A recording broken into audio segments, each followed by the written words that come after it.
Salut Jean-Michel. Salut Jean-Marie. Bonjour à toutes et à tous. Bonjour à toutes, bonjour à tous. Aujourd'hui, on vous emmène à Collioure, enfin à Banyuls exactement, sur l'appellation Collioure, domaine de la rectorie. Voilà. Connu, hein. Connu.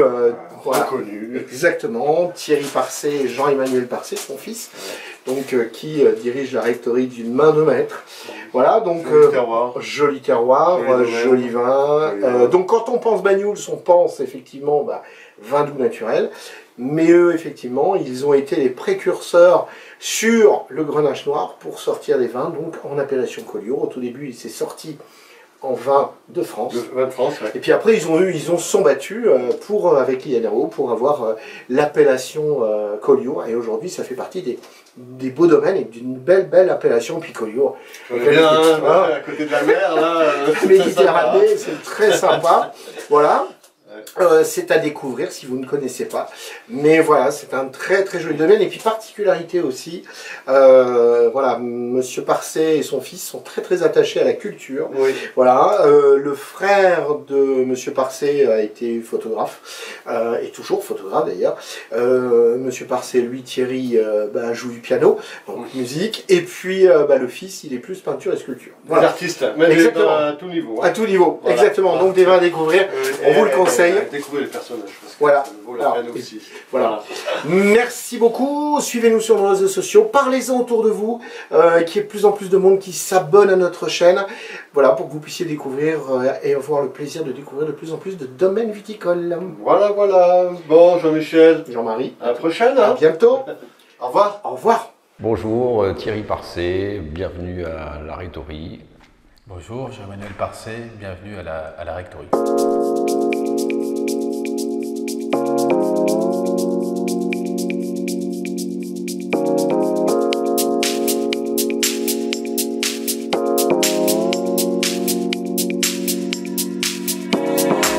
Donc la rectorie, c'est une affaire de famille en fait. On a commencé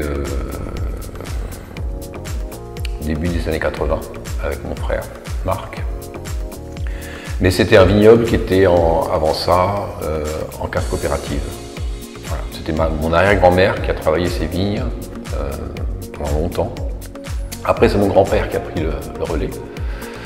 Et puis moi je suis arrivé début des années 80, j'avais mon frère Marc qui était là depuis 76. Alors le domaine était petit, il y avait à peine une dizaine d'hectares. J'ai pris la décision d'aller travailler sur un autre domaine, d'abord pour me former, et puis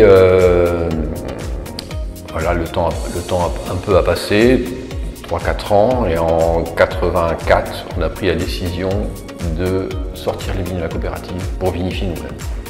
Donc pour les premières vinifications,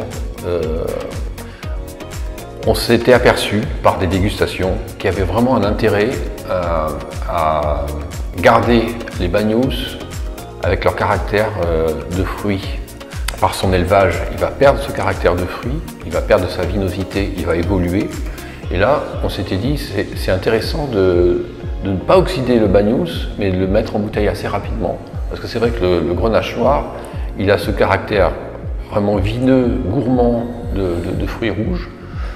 Et c'est nos premières cuvées, là, au début des années 80, c'était des rimages, des Banyuls rimages. Le domaine a évolué, il s'est passé quelques années, on a pris des vignes en plus, on a fait des essais de vinification. Et puis on s'est aperçu que c'était aussi intéressant de faire des secs. Et on a progressivement découvert le potentiel du cru sur les vins secs, donc les vins de Collioure. Donc Collioure blanc sur une vigne qui s'appelle toujours l'Argile. Grenache gris, Grenache blanc, majoritairement Grenache gris. Première vinif en 93. Il n'y a pas d'appellation Collioure, hein, c'est en vin de pays de la Côte Vermeille. D'autres vignerons sont intéressés aussi par cette démarche. Donc, petit à petit, on monte un dossier auprès de l'INAO. Donc il y a des essais de micro-vinification qui sont faits. Et donc finalement le dossier est accepté. On a l'appellation 2002, premier Collioure blanc qui sort sur l'appellation. Donc le temps passe dans le domaine et il y a une nouvelle génération qui arrive et c'est bien. Jean-Manuel qui est installé maintenant depuis une douzaine d'années.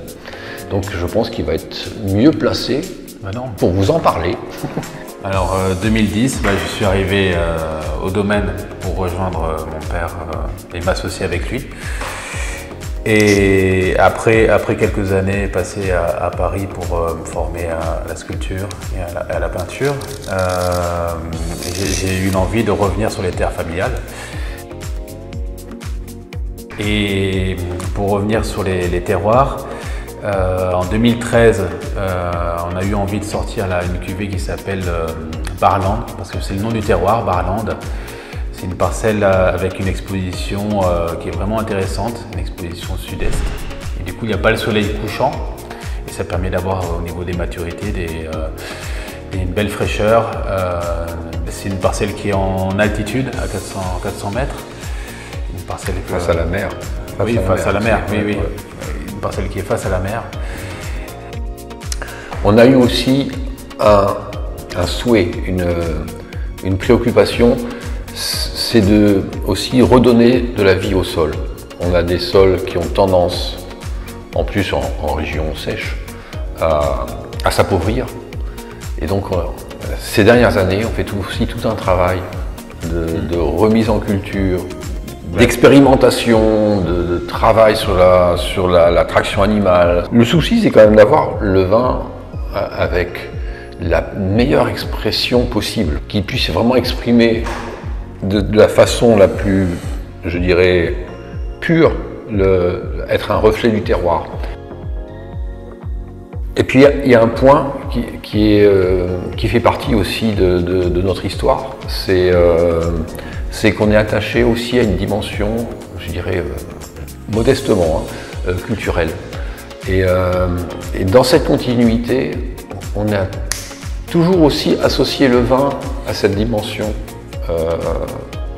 artistique. Et donc, on aime le faire partager, ça. Ça nous tient à cœur de faire ça et de continuer.